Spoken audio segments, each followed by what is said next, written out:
Welcome back to Garden Smart, where we dig deeper than the surface and uncover the truths that actually transform your garden.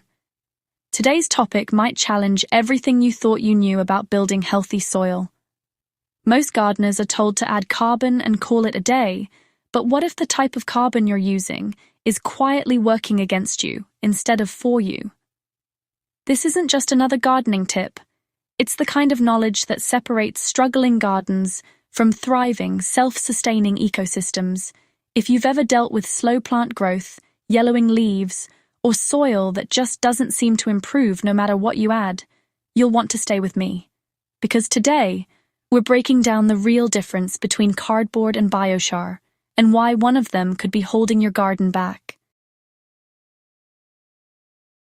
Before we dive in, take a second to support the channel. Hit like, share this with a fellow gardener, drop a comment about your experience with soil amendments, and subscribe so you don't miss the kind of insights that can completely change how you grow.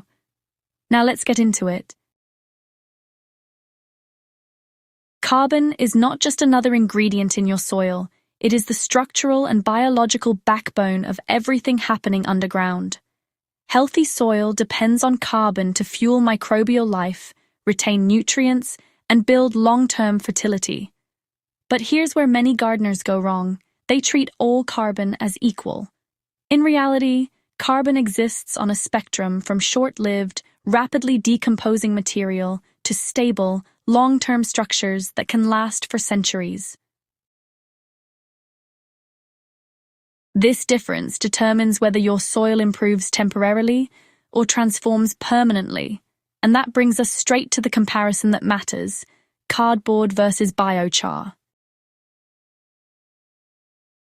Cardboard has earned a strong following in gardening circles, especially among no-till and permaculture enthusiasts. It's free, widely available, and incredibly effective at suppressing weeds. Lay it down over grass or invasive plants, and you've got an instant barrier that blocks sunlight and clears the way for new beds. It's practical, simple, and accessible.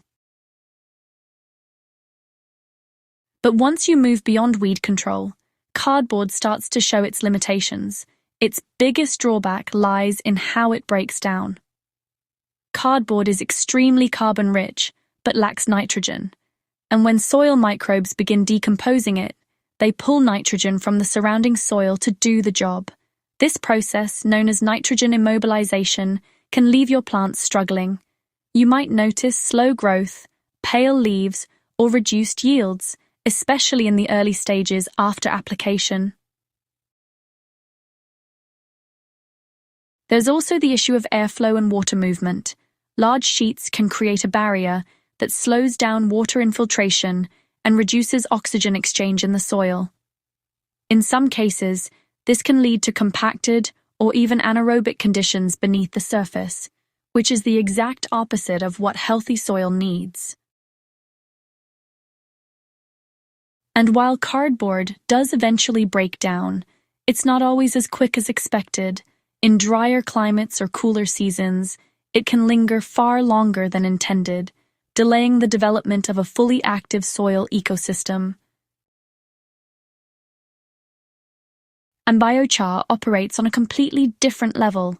Unlike cardboard, which is temporary, biochar is designed to last. It is produced by heating organic material in a low-oxygen environment, creating a stable form of carbon that resists decomposition.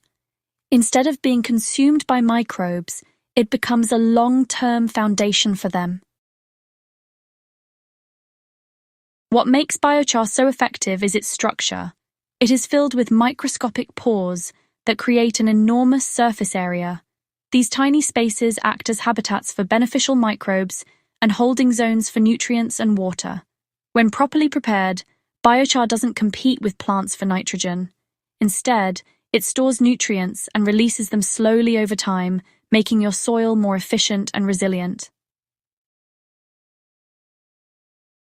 This is especially valuable in challenging soils. In sandy conditions, biochar helps retain moisture and nutrients that would otherwise wash away. In clay-heavy soil, it improves drainage and aeration, making it easier for roots to grow and for microorganisms to thrive. The real difference between cardboard and biochar comes down to time and intention. Cardboard is a short-term tool. It's excellent for starting new beds and controlling weeds, but its benefits are temporary and can come with trade-offs if not managed carefully. Biochar, on the other hand, is a long-term investment.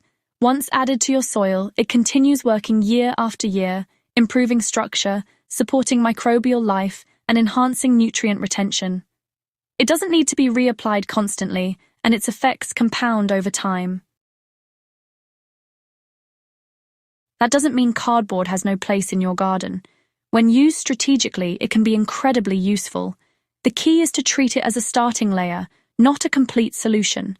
Pair it with compost, make sure there's enough moisture, and, consider adding nitrogen-rich materials to balance its effects. So, if you're serious about improving your soil, honestly, the smartest approach is to think in layers and timelines. Use cardboard when you need immediate weed suppression or you're establishing a new bed, but don't rely on it to build lasting fertility. For that, biochar really becomes the game changer. One super important step with biochar is charging it before you use it. Fresh biochar can actually soak up nutrients at first, so it should be soaked or mixed with compost, manure, or even liquid fertilizers before being added to your soil. This way, it enters your garden as a nutrient-rich resource, not just a temporary sponge. When you integrate biochar properly, it turns your soil into a living system that actually gets better with time, not worse. The choice between cardboard and biochar isn't just about materials.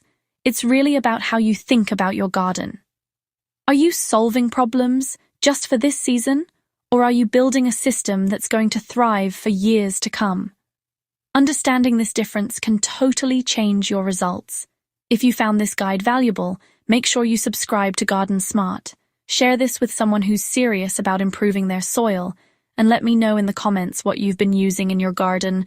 Keep growing smarter, and I'll see you in the next one.